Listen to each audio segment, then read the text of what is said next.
यहाँ मैंने एक चीज़ एक्सपीरियंस किया। यहाँ लोग बहुत ही ठगने के वो फिराक में रहते हैं या फिर अच्छे से बिहेव भी नहीं करते हैं।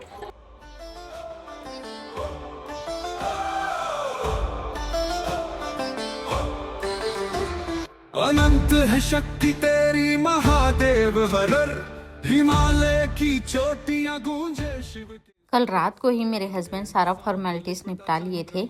आज बस बिल लेना बचा था तो उसको लेके हम लोग निकल गए सुबह उज्जैन के लिए। इंदौर से उज्जैन का रास्ता अच्छा था तो हम लोग जल्दी ही पहुंच गए। गुड मॉर्निंग दोस्तों, हम लोग सुबह के 7 बजे भी पहुंच चुके हैं उज्जैन और अभी जा रहे हैं हम लोग दर्शन के लिए। मुझे लग रहा था कि ठंडी नहीं लगेगा और यहाँ तो बहुत जम के ठंडी लग रही है, तो अपना जैकेट पहन लिया है, स्वेटर, और मुझे ठंड लग रही है। जबरदस्ती हम लोग को पाइपिंग के पास से ले आया है और ये खरीदवाया है अपना। देख सकते हैं सुबह कितना ज़्यादा भीड़ लग गया है। हम लोग उतरे हुए थे सही जगह पे और लेकिन फुल वाला आया और बोला कि गेट दूसरी तरफ है। उसके बाद हम लोग फुल खरीदे और वहाँ पे पहुँचे तो वहाँ जिन लोग थे उन लोग बताया कि ये फ्री दर्शन वाला है, आप लोग जहाँ से आए हैं वही सही वाला है। ऐसे करके यहाँ गुमराह करते हैं। सब लोग जो है जगह के नाम को बदनाम करते हैं। इतना सुंदर कॉरिडोर है। पहले तो दर्शन करेंगे उसके बाद घूमेंगे। हमारा बेकार सा ड्राइवर है, जहाँ तहाँ ही उतार दे रहा है पूरा। इतना दूर चलना पड़ रहा है, उसको वापसी में खर्चा देना पड़ेगा तब जाके वो सुधरेगा। उसका हर जाए तेरा दर्शन पाकर मन में शांति आ जाए। भोलेनाथ की मूर्त से घर में उजाला हो, दिन रात जब भी पुकारे तेरा ही उजाला हो। ओम नमः शिवाय, ओम नमः शिवाय, जीवन में जब भी पाए तेरा ही वरदान पाए। फाइनली लग रहा है सही जगह पहुँचे हैं टिकट करवाने के लिए। यहाँ का दर्शन तो बहुत ही अच्छा हुआ है।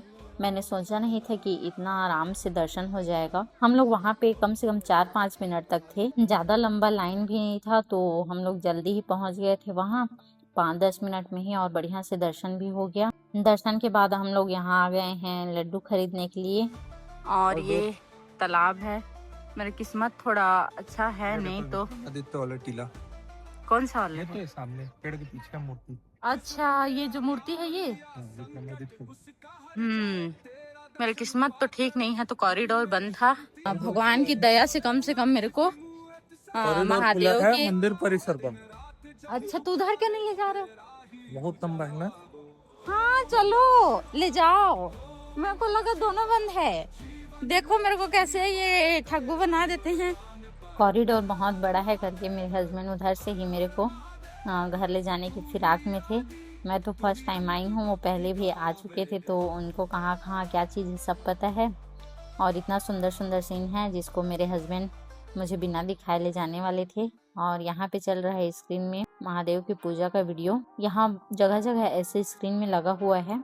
ये है दर्शन का, और यहाँ देख सकते हैं कितना सुंदर मूर्ति है, बहुत सुंदर है। ये आंटी सिर्फ मूर्ति का फोटो लेने बोल रही थी अपने फ़ोन से, तो मेरे हस्बैंड बोले जाओ आपका भी खींच देता हूँ, तो बहुत ज़्यादा खुश हो गए हैं। देख ही सकते हो आप लोग। सूरज निकल आया है। जब हम लोग निकले तो 5 बज रहा था, 5:30-5। यहाँ ऐसे कई जगहों में बड़ा बड़ा स्क्रीन में ऐसे पूजा चल रहा होता है। आप कहीं से भी इसको देख सकते हैं, जो भी आरती वगैरह चलता है सारा चीज़। कॉरिडोर तो बहुत सुंदर है, बहुत अच्छा मूर्तियाँ लगा है यहाँ। एक है भारत माता मंदिर और यहाँ है भोलेनाथ का बहुत सुंदर सा मूर्ति। यहाँ मैंने एक चीज़ एक्सपीरियंस किया।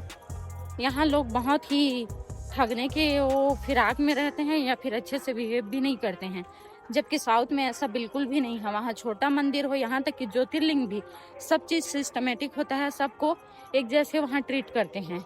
हम लोग को यहाँ गेट खोजने में ही 20 मिनट आधा घंटा लग गया। यहाँ तक कि गार्ड लोग भी गुमराह कर रहे थे, ढंग से नहीं बता मतलब रहे थे इस गेट में जाओ उस गेट में जाओ। हम लोग के ड्राइवर तो हर बेवकूफ है। और क्या हुआ कि हम लोग का VIP टिकट था जो 250 रुपए वाला होता है, तो हम लोग उसका प्रिंट नहीं लाए थे क्योंकि सुबह खुला नहीं था कोई सा भी दुकान, और हम लोग ऐसे ही आ गए थे। तो बोलते हैं कि तो पीडीएफ को जाने दो ना करके ये पीडीएफ दिखाए तो जूम करके देखो उसमें क्या लिखा है बोल रहे हैं। बिल्कुल मतलब इतना रूडली बोल रहे हैं। दर्शन के बाद हम लोग यहाँ नाश्ता करने आए, लेकिन ये भी मजबूरी का फायदा उठाने लग गए। 20 रुपए में सिर्फ इतना सा पोहा दिए हम लोग को, और बगल में ही दुकान था जहाँ पे दे रहा था 10 रुपए का 4 ठो धागा। तो मैं उसको बोली कि 50 रुपए का लूंगी, 10 का 5 दे दो। पर घर आके चेक करने पे पता चला कि वो 10 का 4 ही दिया था। और हम लोग अभी पहुँच गए हैं काल भैरव मंदिर, और यहाँ बहुत सारा रास्ते में लगा हुआ है मन्नत का धागा। काल भैरव की जय। अंदर चल रहा है आरती, जिसके कारण से लंबी लाइन लगी हुई है। हम लोग आए तो भीड़ नहीं था, पर आरती के कारण लाइन धीरे धीरे बढ़ता ही जा रहा है। काल भैरव में शराब चढ़ता है ये तो मैं जान ही रही थी, लेकिन ये क्यों चढ़ता है मैंने कहीं पे पढ़ा था। जैसे कि किसी को बुरी आदत है तो यहाँ आके वो भगवान को अपनी बुरी आदत चढ़ाता है, जैसे कि शराब वगैरह। लेकिन कई लोग उसे चढ़ाने के बाद पी लेते हैं, बुरी आदत है करके त्यागते नहीं हैं, उल्टा उसे अपना लेते हैं। दर्शन करने के बाद हम लोग निकल गए अपने एयरपोर्ट के लिए। हरसिद्धि माता मंदिर और चिंतामन गणेश छूट गया है, अगली बार उसको कवर करेंगे। ये हम लोग पहुंच गए हैं इंदौर का एयरपोर्ट, देवी अहिल्याबाई होलकर एयरपोर्ट। ज्यादा बड़ा तो नहीं है पर बहुत सुंदर सा है। हमारे साथ जितना कुछ भी इस ट्रिप में वो दिक्कतें आई, वो सब के बावजूद भी हमारा बहुत अच्छा सौभाग्य था कि हम लोग एक हफ्ते में ही 3 ज्योतिर्लिंग और वेंकटेश्वर स्वामी के दर्शन कर लिए, और टाइम से पहले ही हम लोग आज एयरपोर्ट भी पहुंच गए हैं। ये सब महादेव की ही कृपा है। जनवरी मेरे लिए बहुत ही शुभ है, एक तो इनका बर्थडे भी है, और 3 ज्योतिर्लिंग के साथ साथ एक ज्योतिर्लिंग का हम लोग दोबारा से ही दर्शन कर लिए हैं। कुछ बोलना चाहोगे? ये देखो मेरे माथे में कोई सिंदूर लगा दिया। तो गाइस देख सकते हैं हम लोग के ब्लॉग में एक ट्विस्ट आ गया है। और ट्विस्ट ये है कि आप लोग की जो ब्लॉगर है, देखो ये दे कैसे मुंह फुला के बैठी है। क्योंकि आप मुझे सहनीन बोले हो। नहीं बोला गाइस। कौन अपनी बीवी को ऐसा बोलता है बताइए दोस्तों। दोस्तों कमेंट कीजिए, बात करूं? कमेंट कीजिए दोस्तों। बताओ आप, मेरा नाराज होना सही है? गलत है दोस्तों, गलत लिख दीजिए एक बार कमेंट बॉक्स में। आप इसका फेस देखिए एक बार। लड़ने झगड़ने के बाद हम लोग फाइनली पहुंच गए हैं बोर्डिंग के लिए। 2 दिन हो गया ना, मैंने इंडिगो से ही मैच खाता हुआ ड्रेस पहन लिया है, देख सकते हो। 1:30 बजे हम लोग का फ्लाइट टेक ऑफ हो जाना था, लेकिन अभी 1:30 बजने वाले हैं, लेट चल रहा है। तो शायद ही हम लोग खाना खा पाएंगे मुंबई में, क्योंकि वहाँ से हम लोग को 3:30 बजे फिर से विजयवाड़ा के लिए फ्लाइट लेना है। तो देखते हैं हो पाएगा कि नहीं, कि तड़प नहीं क्या खा रही को।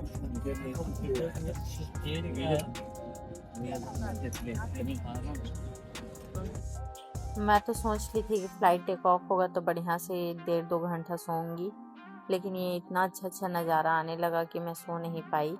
तुरंत धूप आ जाता था और तुरंत कोहरा चलने लगता है, देख सकते हैं आप लोग।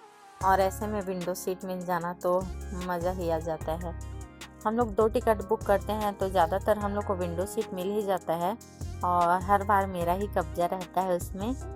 हम लोग पहुंच चुके हैं मुंबई, और देखिए यहाँ एयरपोर्ट के पास ही कितनी सारी झोपड़ियाँ हैं यहाँ पे। और मुंबई के एयरपोर्ट मैं कई बार दिखा चुकी हूँ, तो ज़्यादा नहीं दिखा रही हूँ इस बार।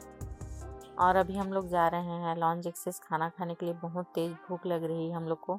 फटाफट से हम लोग ने खाना ले आया है, क्योंकि हम लोग यहाँ बस 15 मिनट ही रुक पाएंगे, फिर हम लोग की फ़्लाइट है। कृपया अपनी सीट पर बैठ जाएं और प्रस्थान के लिए आयल को खाली रखें। धन्यवाद। Welcome to Indigo. We would love to take off with you at the earliest.